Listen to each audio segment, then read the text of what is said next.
자, 여러분 앞뒤 좌우로 인사하겠습니다. 반갑습니다. 잘 오셨습니다. 네, 반갑습니다.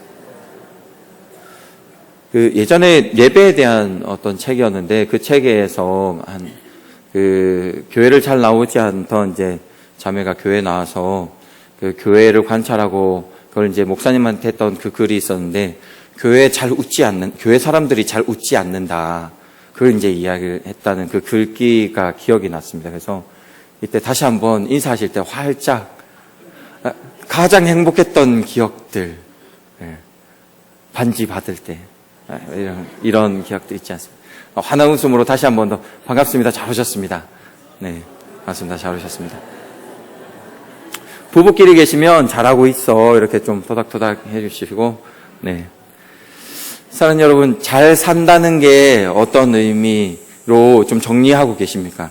제가 가지고 있는 이제 문구 중에 선배 목사님께서 사람이 40대가 넘어가면 잘 변하지 않아 라는 이야기를 해주셨습니다. 그 문구를 좀 마음에 두고 있는데, 그래서 이제 40대가 된 이후에 그 문구를 되새기면서 내가 좀 변해야 되는데 변하지 않는 것들이 무엇일까 좀 묵상하면서 지내고 있습니다. 여기 대부분 이제 저의 인생의 선배이신데 아마 잘 산다는 것에 대해서 좀 정리를 많이 해 놓으셨을 줄 믿습니다. 잘 산다는 게 무엇일까요? 세상에서의 잘 산다라는 기준은 사실 명확합니다. 풍요를 누리는 것, 그게 잘 산다라는 세상의 기준입니다. 아마 다 잘 알고 계실 겁니다. 그러면 그리스도인으로서 잘 산다라는 것, 성경에서 말하는 잘 산다라는 그 의미가 어떤 걸까요? 우리 오늘 말씀을 통해서 그 기준들을 좀 이야기해보고자 합니다. 한 청년이 군대를 갔다 와서 이제 바로 학교 복학을 하지 않고 1년간 단기 선교를 떠났습니다. 그리고 나서 이제 동기들보다 한 해가 늦은 거죠. 그렇게 돌아와서 이제 2학년, 3학년 이제 지내고 이제 4학년 졸업반이 되었을 때 전자공학을 이제 전공을 했는데 4학년 되기 전에 또 그 마음 가운데 그 단기 선교에 대한 마음이 다시 일어난 겁니다. 그래서 어떻게 할까 고민을 하다가 그 주변에 이제 신앙의 선배님들한테 집사님, 장로님들, 권사님들한테 지금 이런 고민이 있는데 어떻게 하면 좋겠느냐라는 이제 질문을 하였습니다. 조언을 구했습니다. 만약에 우리 교회 청년이 만약에 여러분에게 와서 그런 조언을 구한다면 어떻게 좀 조언을 해주시겠습니까? 그때 이 청년이 많이 들었던 것은 이제 너는 지금 군대 갔다 와서도 단기 선교를 갔다 온 1년 동안 이제 비었기 때문에 빨리 졸업하고 일단 직장을 찾고 그 직장을 다니면서 뭐 좀 더 일을 하는 게 어떻겠느냐, 일을 하면서 이제 좀 기회를 보는 게 어떻겠느냐라는 조언을 되게 많이 들었다고 합니다. 세상의 기준은 그런 겁니다. 학교를 다니고 졸업하고 그 다음에 또 직장을 가지고 결혼해서 그 집을 가지고 또 방 2개를 늘리고 그 화장실도 2개로 늘리고 그렇게 살아가는 것이 잘 산다라는 것이 세상의 기준입니다. 혹시나 대학생들의 자녀를 지금 두고 계신 분들이면 제가 미리 말씀드리지만 제가 지금 청년들을 계속 꼬시고 있습니다. 계속 바로 졸업할 거냐고, 휴학을 해라, 단기 선교를 가라, 하나님의 세계를 한번 보고 와라 지금 꼬시고 있는데 자녀들과 잘 이야기해 보십시오. 네, 막으시든지 보내시든지. 네. 다른 청년이 이제 청년이었는데 질문을 했습니다. 아버지가 장로님이시고 어머니도 권사님이시고 두 분 다 굉장히 멋지신 분이셨습니다. 신앙적으로 굉장히 멋지신 분이셨습니다. 언니랑 이제 동생이 있었는데 언니도 참 교회를 잘 섬겼습니다. 그래서 제가 결혼을 못하고 있는 강도사가 있는데 맺어주려고 그 강도사는 부산에 있었고 자매는 이제 서울에 있어가지고 장거리니까 그냥 딱 눈 감고 결혼한다 생각하고 만나봐라 했는데 다른 강도사를 만나가지고 지금 사모가 됐습니다. 때로는 좀 미안하기도 하고 괜히 사모를 만들어서. 근데 언니도 참 교회를 잘 섬기고 신실한 자매이고 동생도 굉장히 교회를 잘 섬기는 자매였는데 이 동생이 이제 저한테 물었습니다. 친척들 중에 이제 자기가 제일 막내, 아버지가 막내 쪽에 속하는데 다들 그러니까 교회를 안 다니고 신앙이 없는데 다 잘 산다라는 겁니다. 풍요를 누리고 있다는 겁니다.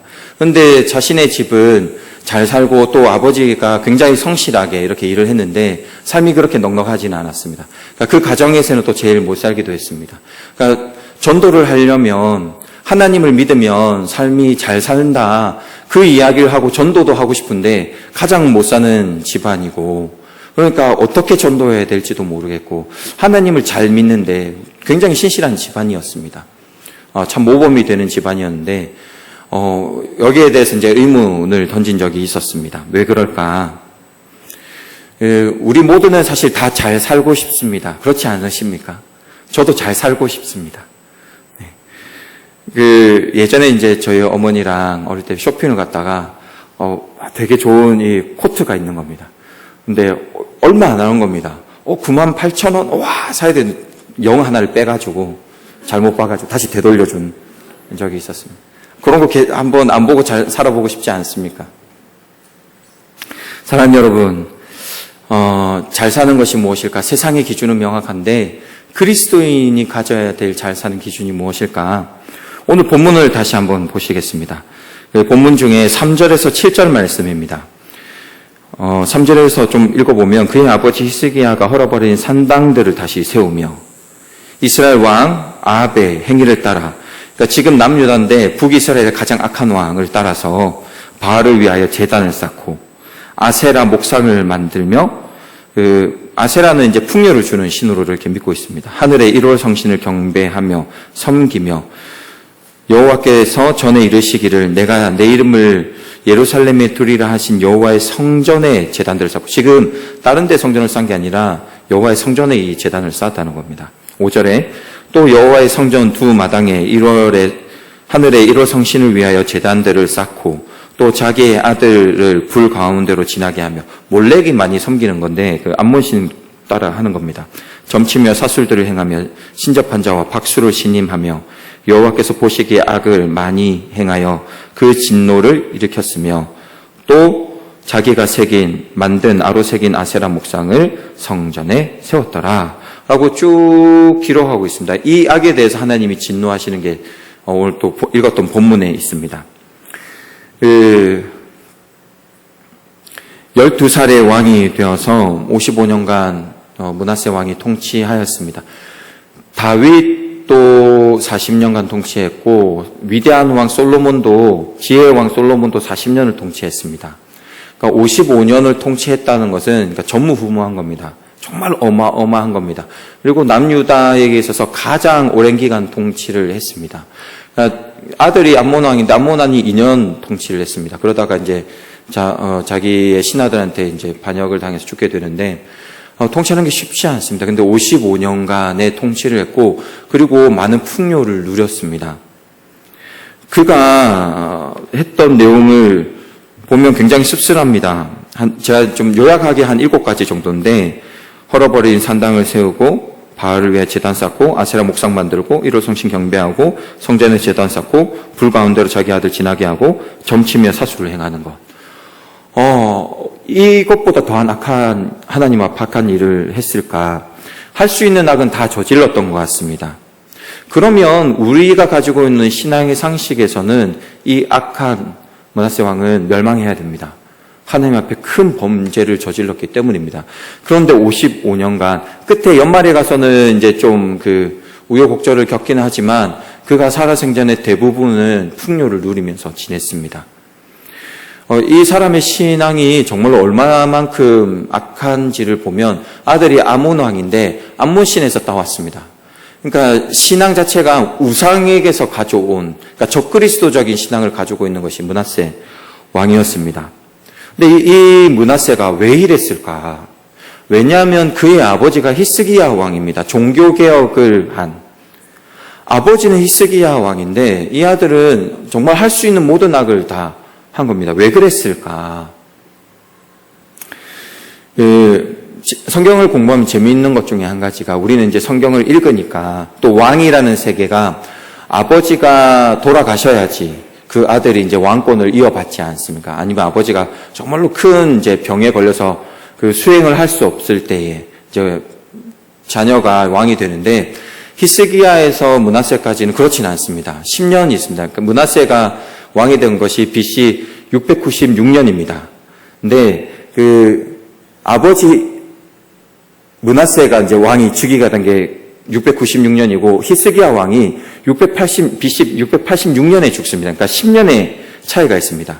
12살에 므낫세가 왕이 되는데 그때 아버지 히스기야가 생존해 있었다라는 겁니다. 그러니까 뭐냐면 공동 통치를 했다는 겁니다. 12살에서 므낫세 왕이 12살에서 22살 될 때까지 아버지 히스기야와 함께 나라를 통치하면서 아버지로부터 그 교육을 받아왔습니다. 왜냐하면 히스기야 왕 상황이 좀 애매했습니다. 뭐냐면 병들어서 그는 죽게 되었습니다. 아시겠지만 그때 하나님 이사야를 통해서 다시 한번 말씀을 전합니다. 죽게 되었습니다 하는데 돌아가는 그 시기 때 하나님께서 은혜를 베푸셔서 그러니까 이사야가 돌아서서 다시 하나님의 말씀을 전하는데 하나님께서 15년의 생활을 다시 늘려주셨습니다. 그 이야기를 하게 됩니다. 그러니까 뭐냐면 히스기야 왕은 자신이 15년 뒤에 죽는다는 것을 알고 있었습니다. 자기의 마지막을 알고 있었습니다. 그러면서 자기가 이제 13년 남은 해, 12년 남은 해 때 이제 자신의 아들 12살 아들을 세워가지고 왕의 이제 그 교육을 시키는 겁니다. 왕은 이래야 돼. 히스기야 왕은 굉장히 멋진 왕이었습니다. 저는 히스기야 왕을 공부하면서 외울 때 좀 어떻게 정리를 했냐면 기도의 왕이다 그렇게 좀 정리를 했습니다. 왜냐하면 그 당시에 강대국이었던 아수르의 침공이 있었는데 두 번의 큰 침공이 있었습니다. 성경에 나오는 첫 번째로는 아수르의 공격에 무너졌습니다. 그래서 히스기야 왕이 조공을 약속합니다. 우리 그러면 이제 당신들에게 조공을 드리겠습니다라고 이렇게 합니다. 그런데 그 아수르가 돌아간 이후에 그 조공을 주지 않고 전쟁을 준비합니다. 성벽을 쌓고 지금 이제 고고하게 의하면 약 폭이 한 7m, 높이는 10m, 이제 단단하게 이제 전쟁을 준비하는 겁니다. 그리고 다 아시겠지만 히스기야의 수로 있지 않습니까? 기온샘과 실로암을 연결하는 그 샘을 뚫어가지고 이제 전쟁에 대비해야 되니까 그리고 군사들을 키웁니다. 그러니까 전쟁을 대비합니다. 그리고 이제 다시 2차로 아수르가 침공해 올 때 히스기야 왕이 뭐 하는지 아십니까? 성전에 올라가서 기도합니다. 저는 이제 그래서 이제 기도하는 왕이다. 그리고 그가 죽음에 이르렀을 때도 하나님 앞에 기도합니다. 그러니까 참 기도의 왕이었습니다. 그리고 아수르에 쫓겨서 아수르는 자신의 신을 섬겨야 됐거든요. 그러니까 아수르에게 속국이 된다는 것은 여호와 하나님을 버려야 되는 상황인 겁니다. 그게 싫어서 전쟁을 준비한 겁니다. 그렇게 참 훌륭한 왕이었습니다. 그러면서 그러한 가운데 마지막을 준비하면서 므낫세에게 왕으로서 어떻게 살아야 되는지를 가르쳐 주었습니다. 그런데 신기하게 므낫세는 아버지를 떠나서 자신이 잘 사는 결정을 내리고 그렇게 살아간 겁니다. 왜냐하면 히스기야 왕이 이제 기도를 통해서 독립을 얻어왔습니다. 근데 그 독립을 얻어왔는데 처음에는 좀 부강해지는 면들도 있었습니다. 그렇지만 그 삶이 팍팍했습니다. 우리가 생각하는 하나님께서 기도로서 구원을 해주셨으니까 나라에서 침공을 막게 해주셨으니까 하나님 섬기기로 그렇게 결단했으니까 잘 살게 해주실 것 같지만 그렇진 않았었습니다. 풍전등화와 같았고 정세가 늘 흔들렸습니다. 우리도 왜 그럴 때가 있지 않습니까? 갑자기 막 태풍이 몰아치거나 지진을 그러니까 좀 위험 상황이면 그 편의점이나 마트 가서 사재기를 하지 않습니까? 불안하니까. 정세가 불안하니까 사람들이 돈을 더 가지려고 하고 그것을 위해서 더 수단과 방법을 가리지 아니하고 정의를 행하지 아니하고 자기의 소욕을 더 늘리기 위해서 그래서 빈부격차가 심하면서 더욱더 큰 그 악을 저질러 가고 그런 일들이 있었습니다. 히스기야 왕 때가 이사야 선지자가 있었고 이사야 선지자는 주로 이제 궁정에서 이렇게 활동을 했고 그 당시에 서민들과 같이 활동했던 선지자가 미가 선지자인데 미가서 6장에 보면 6장 8절에 보면 이런 기록이 있습니다. 그러니까 히스기야 시대 때 하나님의 말씀으로 독립은 했지만 나라가 좀 불안한 겁니다. 6장 8절에 보면 사람아 주께서 선한 것이 무엇임을 내게 보이셨나니 여호와께서 내게 구하시는 것은 오직 정의를 행하며 인자를 사랑하며 사람을 사랑하며 겸손하게 내 하나님과 함께 행하는 것이 아니냐. 그러니까 이게 지금 안 되는 상황인 겁니다. 나라가 아수르로부터 독립은 했지만 유일신앙은 지킬 수 있었지만 서로가 불신하고 악을 행하고 정의가 없었고 자기 실속만 챙기고 뻔뻔하고 나라는 풍전등화와 같이 곧 꺼질 것과 같은 그런 시대를 므낫세는 왕으로서 속속히 다 그 10년간 본 것입니다. 그리고 므낫세는 결정한 겁니다. 잘 사는 것은 여호와를 섬기는 것이 아니라 주변의 나라들이 잘 사는 것은 우상을 섬기고 있기 때문이다라고 결정을 내린 겁니다. 풍요를 가지고 싶었던 겁니다. 그래서 그 므낫세 왕은 그 우상을 막 들여오기 시작하는 겁니다. 어떻게 보면 므낫세가 자신이 세운 기준, 잘 사는 것에 대한 기준, 풍요를 누리는 것, 그래서 우상을 막 드린 것은 므낫세에게 있어서는 굉장히 신실한 겁니다. 잘한 겁니다. 그래서 55년간 통치하면서 나라가 많은 부를 누렸습니다. 오늘 읽었던 본문 중에 제가 읽으면서 좀 재밌었던 표현 중에 한 가지가 6절에 한번 보시면 6절에 이렇게 말씀하고 있습니다. 점치며 사수를 행하며 신접한 자와 박수를 신임하며. 히스기야 왕 때는 다 쫓아냅니다. 못하게 합니다. 근데 아버지와 다르게 므낫세 왕은 지금 점치는 사람들이랑 신접한 사람들 다 이제 불러 모으는 겁니다. 여러분, 이 농담을 할까 말까 막 고민을 했는데 점집에 가고 계신 분들 끊으십시오. 네, 끊으십시오. 끊어야 됩니다. 다른 데서 성경 공부하시는 것도 있으시다면 교육자들한테 알리시고, 끊으십시오. 사람들이 점치러 가지 않습니까? 근데 점치러 갈 때 그 삶을 자기 스스로 망하게 하려고 점집에 갈까요? 잘 살고 싶어서 점집에 갈까요? 불안한 겁니다. 내 자녀가 학교 할 수 있습니까? 입학할 수 있습니까? 없습니까? 합격합니까? 못합니까? 궁금한 겁니다. 못한다면 이제 뭐 부적을 쓰든지 뭘 구설하든지 뭘 해야 되지 않겠습니까? 점집에 가는 이유는 잘 살고 싶어서 그런 거 아니겠습니까? 므낫세는 잘 살고 싶어서 지금 신접한 사람하고 다 끌어모으는 겁니다. 풍요를 누리고 싶어서. 그것이 므낫세가 가진 잘 사는 정의였습니다. 하나님을 섬기는 아버지를 보는데 나라는 바람 앞에 촛불처럼 있는 것을 보았습니다. 그래서 마음을 정하여 우상을 섬기기로 했습니다. 왜냐하면 이것이 그 이스라엘 백성들의 끊임없는 신앙의 한 모습인데 그들은 기본적으로 목축업입니다. 그러다 보니까 늘 그 재정이나 삶에 있어서 불안한 면이 굉장히 많았었습니다. 이동을 해야 돼서 정착할 수가 없었습니다. 그런데 가나안에 들어왔는데 가나안에는 정착해서 집을 짓고 곡식을 내서 곡식도 저장해서 어려울 때 그 곡식을 꺼내서 먹고 그게 굉장히 멋있어 보이는 겁니다. 그런데 그들이 섬기는 신이 바알 신이고 그 바알의 아들 신이고 그리고 아세라 신이고 그런 겁니다. 그래서 이들이 그 가나안에 들어와서 이스라엘 백성들이 끊임없이 바알과 아세라를 섬기는 게 그겁니다. 잘 살고 싶어서 그런 겁니다. 여호와 하나님께 생명이 달렸다라는 것을 그들이 온전히 믿지 못한 신앙의 결과인 겁니다. 므낫세가 그랬던 것입니다. 그런데 세상의 평가에 있어서는 참 대단한 왕이고 태평성대를 이루고 그리고 많은 부를 누리게 한 왕, 잘 살게 한 왕일지는 모르겠지만 성경의 평가는 가장 악한 왕으로 이야기를 하고 있고 또한 그로 인해서 남유다 멸망시킬 것을 하나님께서 결정하셨다라고 성경에 기록하고 있습니다. 어떻게 하는 게 잘 사는 삶일까 고민하다가 제 나름대로 정의를 내렸습니다.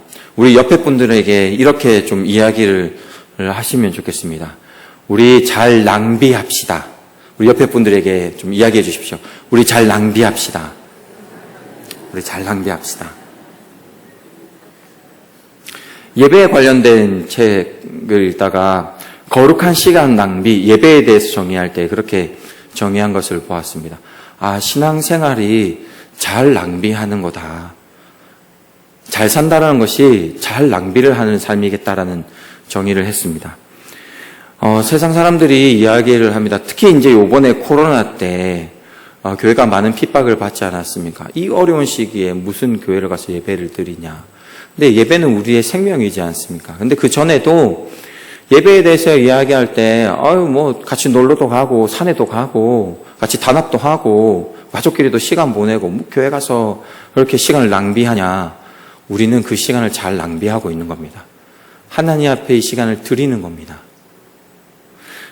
여러분 연말정산 때 세상 사람들이 여러분들 이상하게 보지 않습니까? 연말정산할 때 무슨 헌금을 이렇게 했냐? 뭐 그런 얘기 들어보신 적 없으십니까? 우리는 하나님께서 주신 우리의 재정을 잘 낭비하고 있는 겁니다. 하나님 나라를 위해서 하나님의 교회가 하나님의 사역들을 해가는 것에 우리의 재정을 낭비하고 있는 것입니다.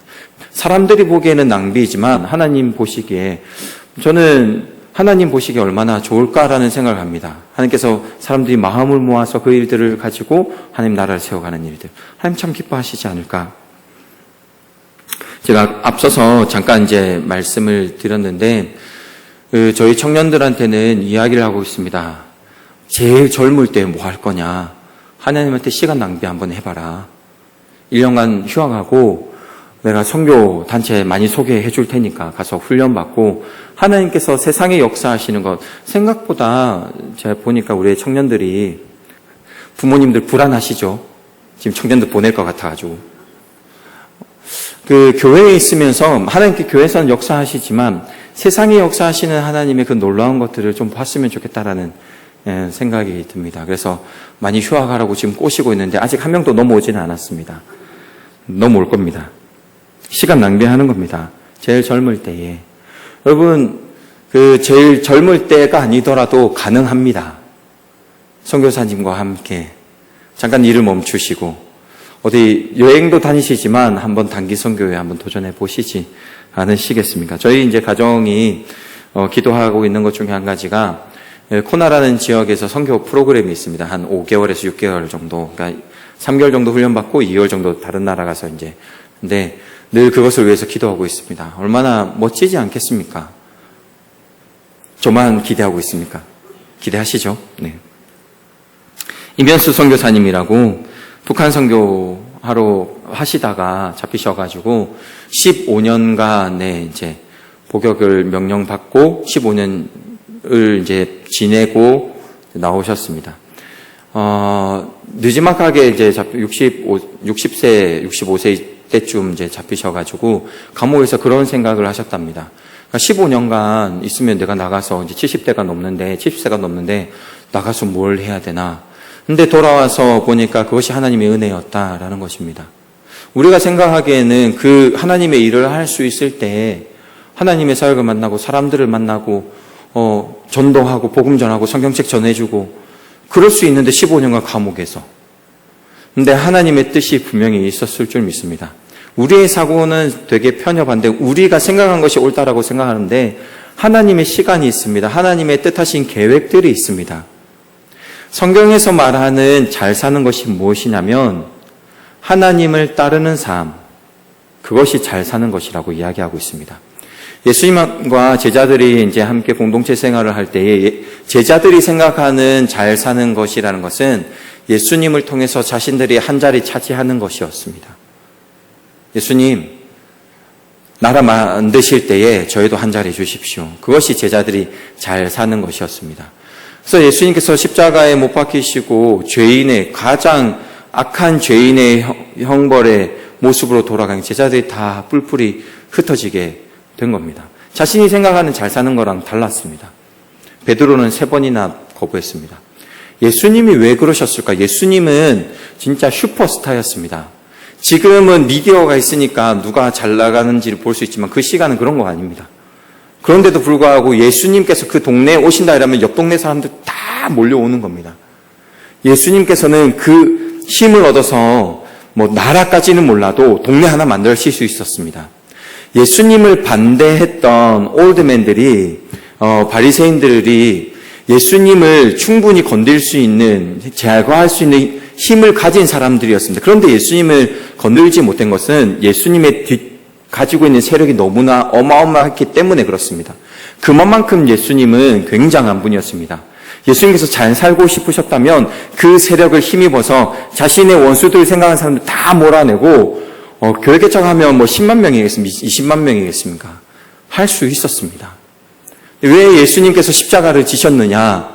그것이 하나님의 뜻이었습니다. 이 잔을 내게서 돌려주십시오. 그러나 하나님께서 뜻이라면 쫓아가는 삶, 그것이 예수님께서 잘 사는 삶으로 결정하셨고 그렇게 따라간 겁니다. 잘 사는 삶이라는 것은 하나님께서 우리에게 말씀해 주시는 그 사명을 따라가는 삶이 바로 잘 사는 삶입니다. 십자가를 지닌 삶이고 하나님께서 원하시는 삶을 사는 것입니다. 그 삶을 살기 위해서 많은 시간이 낭비될 겁니다. 많은 재정이 낭비될 것입니다.